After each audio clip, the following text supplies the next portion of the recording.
Hey, what's up, guys? It's Mike Hansen, and I just finished this awesome workout, and I wanted to share it with you because we're in our second week of the 8 miles per hour and 8 week challenge. And last week I kind of went through some of the stability of the core and the glutes, and this week I'm starting to add a little bit more dynamic stuff. And this workout here, particularly, is focused on the lower body and the core. So, just to go over it just a little bit, I started with a dynamic warm up. I love to do things in movement instead of doing static stretches, especially to start the workout.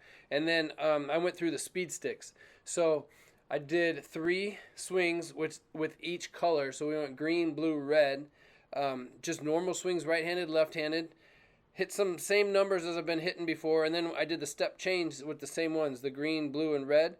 And on that, I hit I think it's an all-time. I haven't checked really, but I hit 129 on that step change with the green. So I'm excited about that.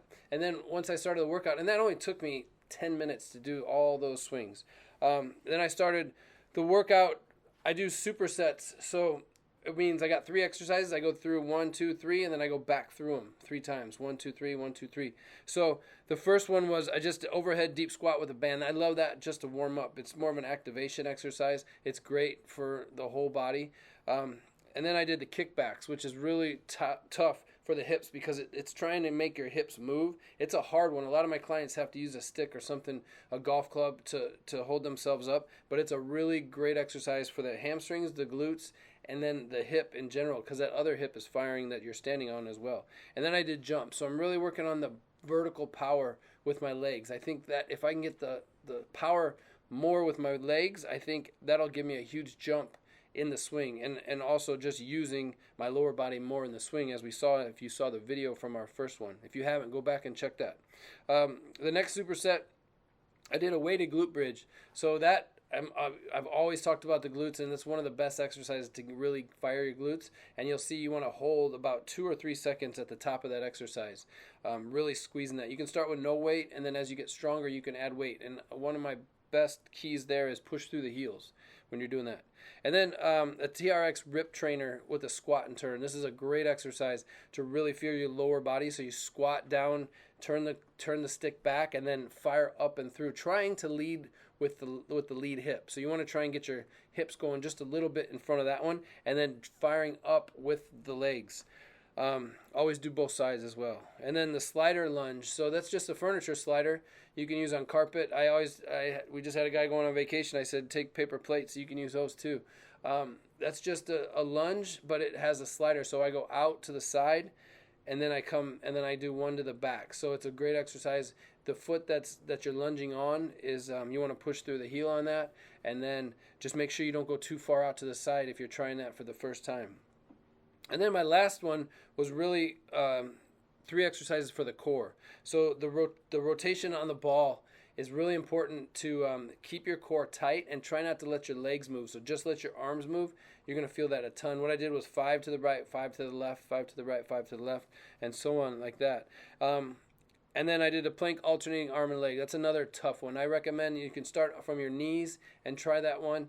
But it's a really good exercise because your body wants to rotate, and then you're really trying to keep it from rotating by using the core and the glutes and all those other exercise or muscles that you're using. And then hold that at the top if you can for 3 seconds.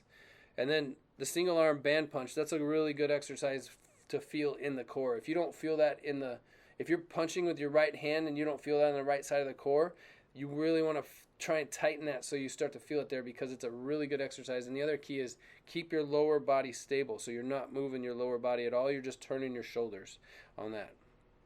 And then last thing I did was I ended it with some dynamic stretching. So again, stretching more through movement. So we had the lying hamstring stretch. This is a great one. Lie flat on your back. Pull your knee up to your chest as far as you can. And then you want to extend your leg, feeling like you're firing the quad or the muscle in the front and letting the back one stretch. So fire that up and then hold it there for about 2 or 3 seconds and then repeat. And the last one, the next one is frog sits. It's a great stretch for your hips. You really feel as you're sitting forward. I know it looks weird, but you're stretching the hips in both directions when you go forward and backwards. Really good one there. The TRX adductor stretch. The adductor is the muscle on the inside of the thigh. again, has a lot to do with your hip rotation. So that's just a really good exercise. If you don't have a TRX, you can hold on to something like a pole or anything like that. That'll help you to go side to side. And then the next one I did was the active 90-90 stretch. This is another tough one for your hips, but you want to put your legs at 90 degrees, both of them, and then just flop them back and forth. If you try that and you can't do it, try putting your hands behind you. You can do it that way, or you can just hold in that 90-90 stretch. If you've been watching some of my videos, you'll see that 90-90 stretch a lot. The next one is open books, really good one for the thoracic or the upper back. That one's kind of a staple in all of our programs, but doing it actively like that, just opening up and going as far as you can and holding for 1 or 2 seconds, that's my favorite way to do it. TRX shoulder stretch. So that one is, if you don't have a TRX strap, you can use a band. I really recommend getting something like that because it's inexpensive and you can use it anywhere. You know, you can travel with it. But for this one, it's just a really good dynamic stretch, range of motion for the shoulder joint. You want to get as far as you can forward and don't put a lot of stress on your shoulder, but go up as high as you can and then back down. And then the last thing is TRX swings. So this is a really, I mean, obviously you can see it's a really dynamic stretch that's going to get you turning as far as you can with your upper body and your lower body. So let your feet come up, give your lower body some leeway there, and let it turn, and then get your arms up and get a big stretch in the side of the lat muscle here. So that was it. It took me about an hour to do the exercise, burn some good calories. I always like to use a heart rate monitor, and we're getting the heart rate up pretty good during the swings as well. So those super speed sticks are no joke. You can really get a good cardio workout. And I think one of the things that I see with my clients is they don't swing it hard enough. They don't really try. I mean, I'm talking, you got to swing those things as hard as you possibly can. There's no ball to hit.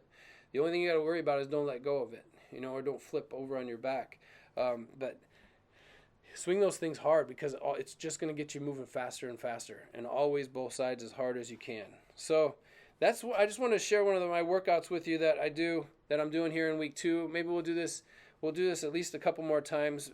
This one was a little more lower body and core focused. Maybe we'll do one upper body, but I hope you're following along. If you're not, just send us an email to info@hfforgolf, and we'll get you on our list. And then each week we send a detailed program that I've done all week. So I think I'm doing pretty good so far. 8 miles an hour in 8 weeks. This is almost the end of week 2, but looking forward to the next 6 weeks.